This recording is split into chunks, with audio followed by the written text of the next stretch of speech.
नमस्कार दर्शक बंधु आपण मानक जीके क्विज ओडिया चैनल को बहुत बहुत स्वागत। आज आमर टॉपिक होची क्षमता विकेंद्रीकरण नगर निगम एवं पंचायत राज शासन व्यवस्था। आमर प्रथम प्रश्न होची सहरांचल रे उच्चतम स्वायत्त शासन संस्था को कौन कहा जाए। यार उत्तर नगर निगम। द्वितीय प्रश्न नगर निगम रो मुख्य को कौन कहा जाए। उत्तर मेयर। तृतीय प्रश्न नगर पालिकार मुख्य को कौन कहा जाए। उत्तर होची नगरपाल।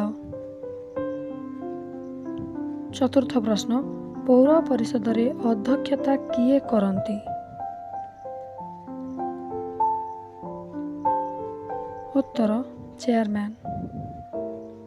पंचम प्रश्न पौर परिषद भांगी गले यार परिचालना दायित्व रे किए रही थांती। उत्तर जिल्लापाल। षष्ठ प्रश्न छोट छोट सहर रे रहितिबा शासन संस्थार नाम कौन। उत्तर एनएसी विज्ञापित अंचल परिषद। सप्तम प्रश्न विज्ञापित अंचल परिषदर मुख्य किए। उत्तर चेयरमैन।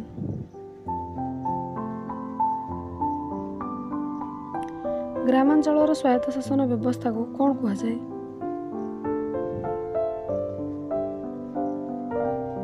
उत्तर पंचायत राज शासन व्यवस्था।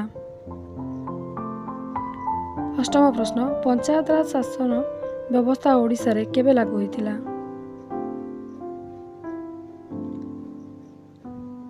उत्तर ओडिशा रे 26 जनवरी 1961 मसीह रे पंचायत राज शासन व्यवस्था लागू होइतिला। सर्वप्रथम भारत रे राजस्थान रे 1959 मसीह अक्टोबर 2 रे आरंभ होइतिला।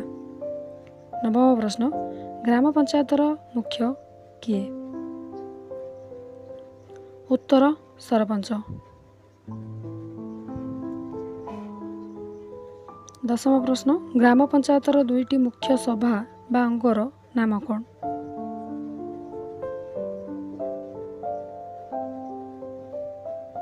उत्तर ग्राम सभा एवं पल्ली सभा। 11 नंबर प्रश्न किए चाहिए सरपंच को तांको कार्यकाल पूर्व बहिष्कृत करिपारिबे।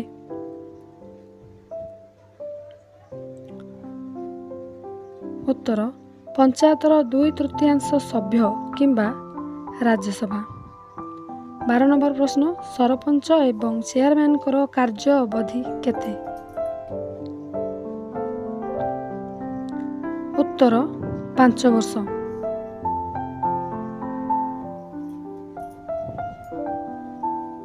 13 नंबर प्रश्न पंचायत समिति मुख्य को कौन कहा जाए। चेयरमैन।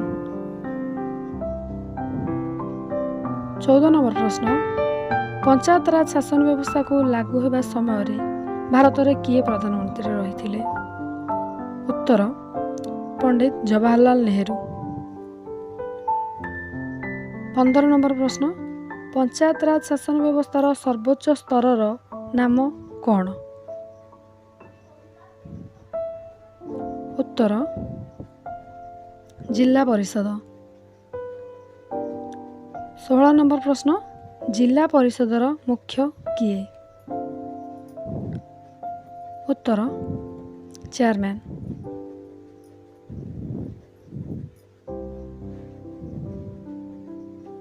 नमस्कार दर्शक बंधु आपण मैंने आम वीडियो देखि आपण मानक बहुत बहुत धन्यवाद। आपण मैंने केउ विषय रे वीडियो देखिया चाहते कमेंट बॉक्स रे कमेंट करी जणांतु।